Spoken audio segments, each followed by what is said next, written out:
Alright, so this is my 1980s something Honda EX650 generator. This was my grandfather's. He bought this brand new sometime in the 80s. I've had it for a long time, like a year or two now. It's really hard to start, but I think it's not compression. This thing has lots and lots of compression. This is also a flathead engine, actually, was what is in this, or side valve engine, flatty, whatever you call them. So yeah, this has one of those. So I'm gonna check the spark plug. I'm gonna take this black cover off back here, this plastic part. There's two screws, one on this side, and there's a little latch. There's one on each side. I'm gonna take that out, and I'll go from there.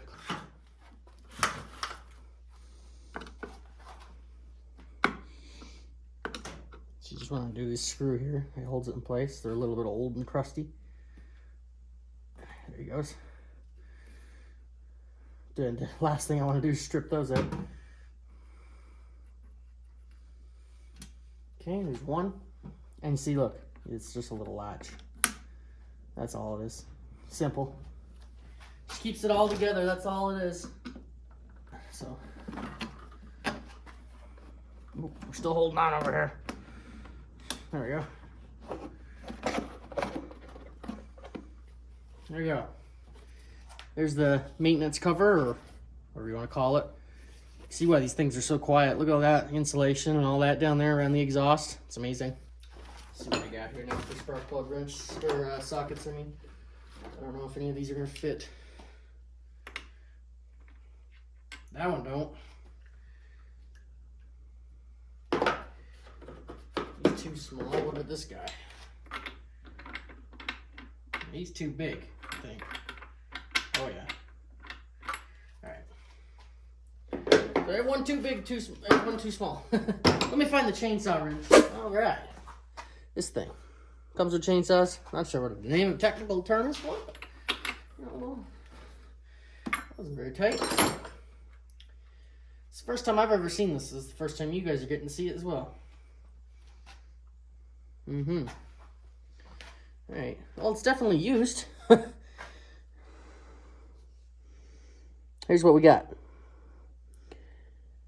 That right there, I would say it's pretty black.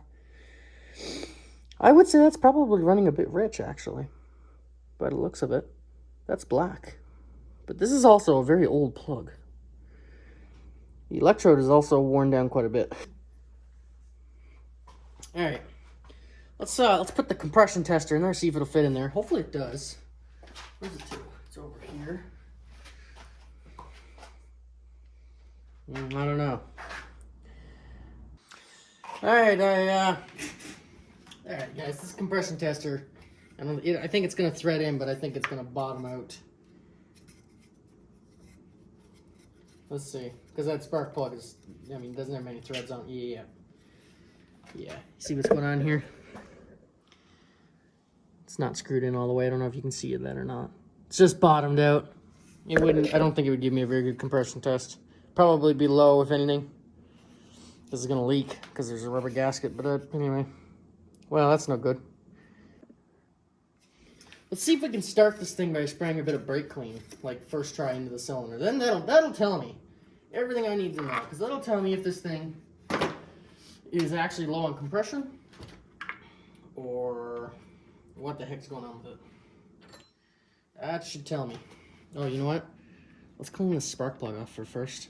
See how dirty that is? Let's blast that with some brake clean.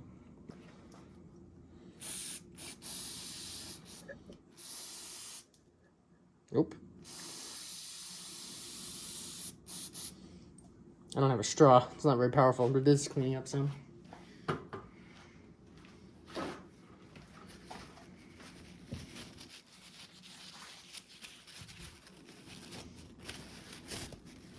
Alright. This is cleaning up alright. It's not bad. I've definitely seen worse plugs, but that one is a bit black, but he is old. I mean, you gotta keep in consideration. That could be the original plug. I have no idea. But anyway, let's put a bit of brake cleaning in there and see if this thing pops off that. Because this is the... Make sure if you're going to do that, this is flammable. This one says it's flammable, so I guess we'll find out. If it doesn't work, we'll try gas. Alright. Let's see if this thing pops like first or second pull. Normally it takes like 10. So, let's see. Try and get you guys angled good. Let's put it on. Let's see if this thing pops. Sure enough.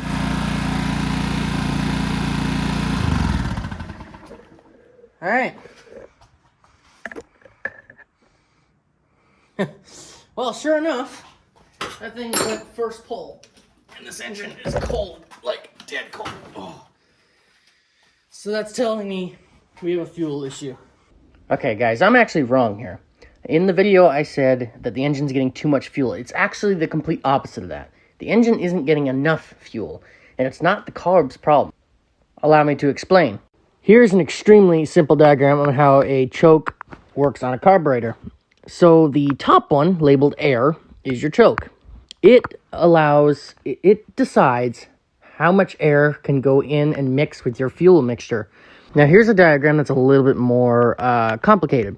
Note the blue on the choke up here is open, red is closed. We want it to be in the red position, closed, to limit the amount of air that can go into the carburetor when the engine is cold. That is what's wrong with this carburetor in particular. The choke is not closing, which is not making a richer fuel-to-air mixture for the engine when it is cold.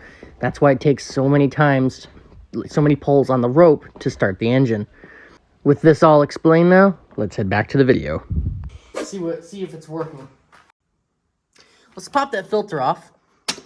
And, oh, it's not going to come off in one piece, though. I was thinking maybe we could pop that filter box off, and that'll give us a better look at this choke. Because I don't think it's working. Is it on all the way? It moved. It didn't return, though. Look at that. Maybe that's why that thing's running rich. Alright, so like I said, let's take this air box off. And then see where it goes from there. Alright, I think this is a 10 millimeter. You guys think that's 10 millimeter? Oh yeah, look at that. She's a 10. Alright, let's see if we can crack these loose. Oh yeah, look at that. Nice and easy. Alright, we got that nut cracked loose. Let's not get too ahead of ourselves. There we go. It's one.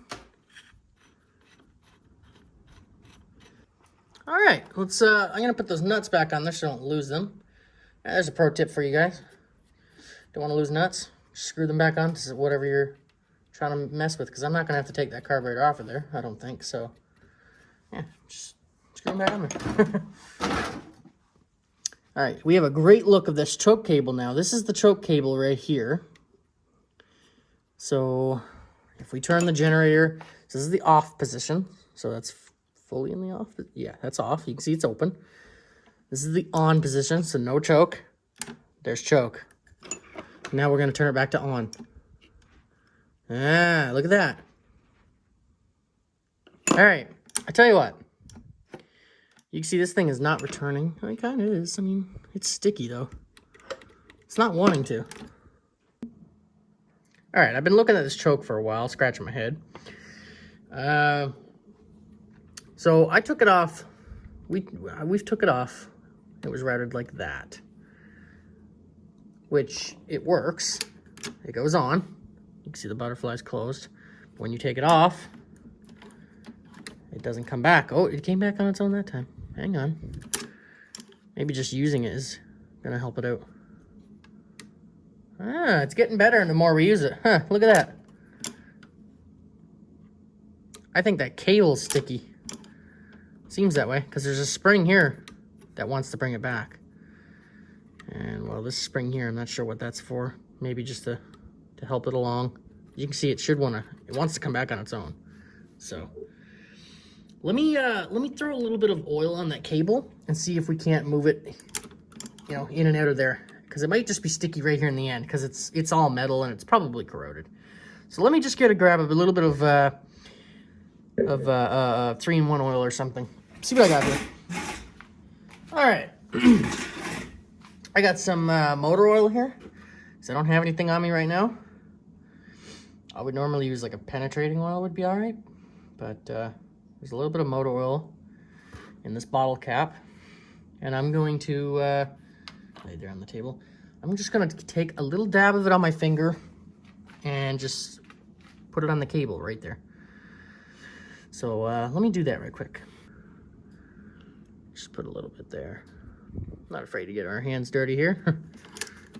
We'll just bring it in a couple times. We'll see if that helps anything. I mean, you know, it definitely isn't gonna hurt anything. As greasy as this thing is. We'll wipe off the excess too, because I'm making a little bit of a mess here now. So I just got a bit of oil here, and I was putting it, just got it on this choke cable here. Seems like this thing is a little bit smoother. I think it was rusted right here, and that's probably originally when I took this carburetor apart, like I was mentioning earlier, that clip was broken. It's probably what happened there. So let's put it on. Let's put it in this little slot here. I don't know how this is actually supposed to be routed. I have no idea really. All right, I got this thing where I'm happy with it. So I went online. These generators are really popular. You can get manuals for them. The spring being out here and this being routed this way, this is actually the correct way for it. So I found that out. And look how quick this returns now. It's almost perfect. It's not quite, but it's almost perfect. I'm just gonna put this thing back together, and we'll see if it worked, because I really, really like how it is right now. That is just wonderful. All right, I'll put this thing back together, and I'll see you guys right after that. Click.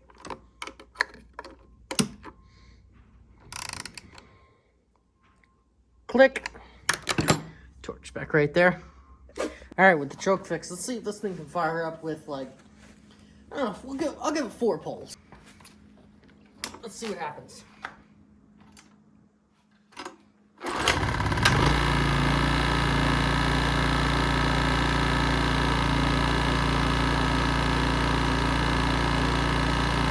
First pull. First.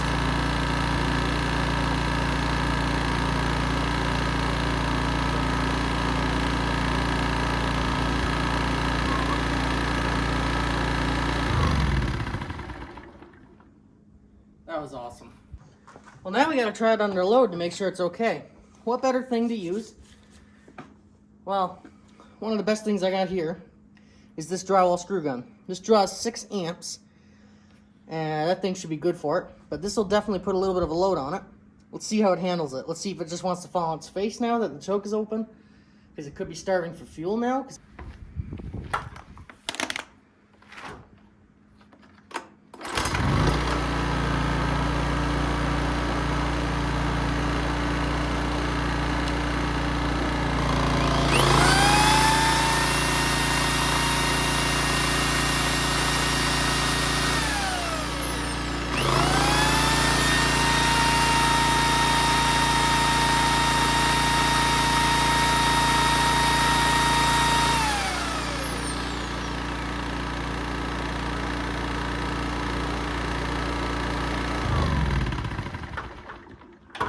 Awesome. There ain't nothing wrong with that. That thing purrs like a kitten now and starts up first pull. This thing is cherry. What a unit. Well, I'd say that's a big victory. First pull it started. I have never had this thing start on first pull. Never. And you'd have to pull it like 5 times and you'd be like, oh man, this thing's on its last leg. Just goes to prove, it's a testament to Honda's old quality. I don't know if they still make them like they used to, but this thing will be around longer than I am. Thank you guys for watching this video, and hope you enjoyed it and learned something like I did. I certainly learned a lot doing that. And I'll catch you guys in the next one.